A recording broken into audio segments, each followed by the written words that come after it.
The Daily Code Snippet.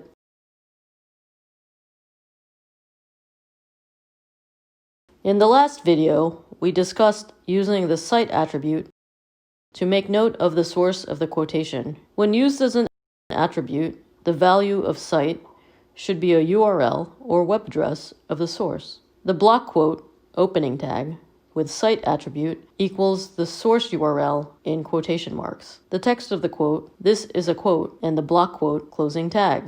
The cite element is used when stating the citation of the title of a work such as books, other written works, artwork, music, and media.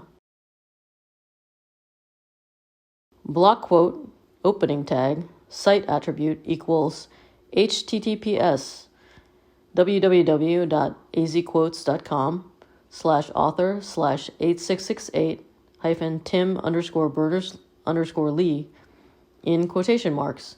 It's time to recognize the internet as a basic human right. This means guaranteeing affordable access for all. Cite opening tag, Tim Berners-Lee, web index annual report, cite closing tag, block quote closing tag. Presented by Designers Learn Code.